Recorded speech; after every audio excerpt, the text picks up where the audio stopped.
Kisah ini merupakan kisah nyata yang dialami oleh ibuku sendiri. Saat itu aku masih duduk di bangku TK. Kita baru saja pindah ke suatu perumahan yang terletak di pelosok desa di bagian selatan Jawa Timur, yakni Desa Poncokusumo di pedalaman Kabupaten Malang. Belum banyak orang yang menghuni daerah ini. Rumah warga yang berpenghuni masih bisa dihitung dengan jari. Hampir semua hunian di perumahan ini belum ditempati oleh pemiliknya. Waktu telah berjalan 3 bulan. Keluarga kami mulai mengenal beberapa orang yang berada di kawasan ini, seperti tukang sayur, tukang pijat, tetangga, dan ojek. Saat itu kami sedang dalam keadaan genting, badanku mengalami demam hingga gemetaran. Rumah sakit amat jauh, kita harus menempuh jalan menuju kota jika ingin berangkat ke sana. Sehingga hal itu tidak mungkin dilakukan karena terlalu jauh dan repot. Lokasi di sekitar area perumahan masih sawah, semak belukar, ladang, dan hutan pohon jati.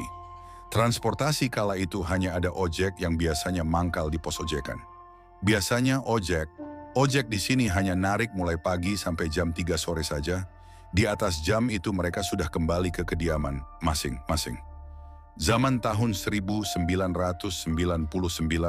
belum banyak orang yang memakai handphone. Paling komunikasi hanya lewat wartel, warung telekomunikasi, dan telepon rumah saja. Tapi kita belum punya telepon kabel apalagi HP. Ibuku bermaksud menelpon taksi, namun hanya bisa lewat wartel yang bukanya jam 7 malam saja. Jam kala itu menunjukkan pukul 5 sore, para ojek yang mangkal di pangkalan udah pulang, dan saat itu juga ibuku berpikir, daripada kelamaan, lebih baik aku cari tukang pijat saja. Ibu pun berjalan menuju rumah tukang pijat yang jaraknya cukup jauh dari rumah.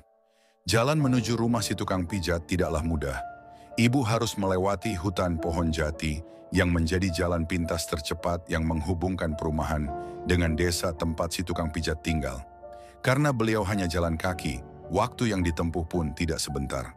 Berbekal payung, dia berjalan seorang diri. Di tengah perjalanan hujan gerimis datang. Beliau mengembangkan payungnya. Saat melewati hutan pohon jati dan hampir sampai ke perkampungan desa sebelah, beliau mendengar suara kakek-kakek memanggilnya. Nak, tolong mbah. Ibu melihat ke sekelilingnya, tak ada orang. Dia kembali berjalan.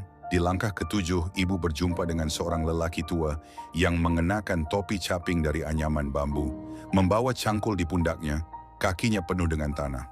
Pria tua itu berpapasan dengan ibuku. Ibu mencoba menyapanya. Apakah bapak yang memanggil saya barusan? Lelaki itu tak menjawab, hanya mengangguk pelan. Gelagat pria itu tampak aneh. Tatapan ibuku tak bisa lepas dari pria tua itu. Ada yang bisa saya bantu, kek? Tanya ibu sambil memayunginya juga. Tolong antarkan aku pulang. Ibu seolah lupa dengan apa tujuannya ke sana.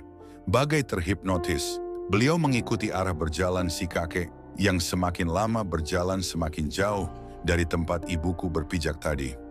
Bulu kuduk ibu berdiri ketika mendekati kakek itu. Bau kakek ini bagaikan bangkai tikus yang telah membusuk berhari-hari. Amat sangat menyengat. Ketika ibu memandang kakek ini dari ujung kaki ke ujung kepala, benda di pundak lelaki yang semula dikira cangkul oleh ibuku itu berangsur. Angsur berubah warna menjadi memanjang seperti karung dari kain putih. Yang begitu mengagetkan adalah ada wajah di antara karung putih, menjuntai yang diikat tersebut. Ibuku segera menyadari apa yang dia lihat, yakni pocong yang sedang dibawa oleh Simbah. Pria tua itu memandang wajah ibuku, wajahnya sangat menyeramkan. Matanya penuh dengan belatung, rona mukanya pucat dan memar membiru di separuh bagian wajahnya. Si kakek tersenyum lebar diiringi suaranya yang sendu. Badan ibu lemas seketika, terkulai lemah tak berdaya di bawah pohon jati.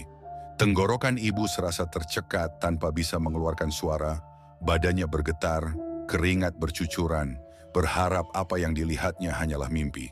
Tapi sayangnya apa yang dia saksikan benar-benar nyata. Petani itu menyanyikan tembang Jawa yang suaranya sangat kencang, membuat orang yang mendengarnya seolah terpaksa ditarik menuju alamnya. Beruntung, suara azan maghrib berkumandang, lelaki tua itu menghilang beserta dengan benda misterius yang dia panggul di pundaknya. Dia pulang ke alamnya. Ibuku tak sanggup berdiri, beliau akhirnya bisa berteriak minta tolong. Untungnya ada warga yang akan pergi ke masjid yang mendengarnya. Beliau pun digotong menuju perkampungan warga yang sudah terlihat di ujung jalan. Ibu ditanyai oleh warga dan bilang mau ke rumah si tukang pijat. Warga pun mengantarnya ke sana. Sesampainya di rumah si tukang pijat, beliau menceritakan semuanya beserta maksud kedatangannya ke sana. Akhirnya ibu diantar pulang naik sepeda motor oleh si tukang pijat, sambil diberi nasihat untuk tidak lewat tempat itu lagi. Sebab hutan pohon jati itu memang sudah tak diragukan kemistisannya. Penampakan sosok petani itu telah banyak diketahui warga. Untung saja ibu segera menyadari bahwa yang dilihat itu bukan manusia. Banyak warga yang hilang beberapa hari dan mengaku diajak Mbah Wiro main ke tempatnya begitu kembali. Ucap si tukang pijat konon katanya, sosok petani tua itu dulunya bernama Mbah Wiro. Dia dulu manusia biasa, hidup di kawasan perkampungan yang sama dengan si tukang pijat. Mbah Wiro tinggal hanya bersama cucu semata wayangnya, namun cucunya meninggal di usianya yang masih anak-anak.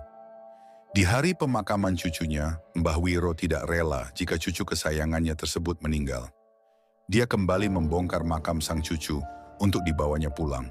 Saat itu penduduk sudah melarang keras perbuatan Mbah Wiro, tapi dia tetap ngotot.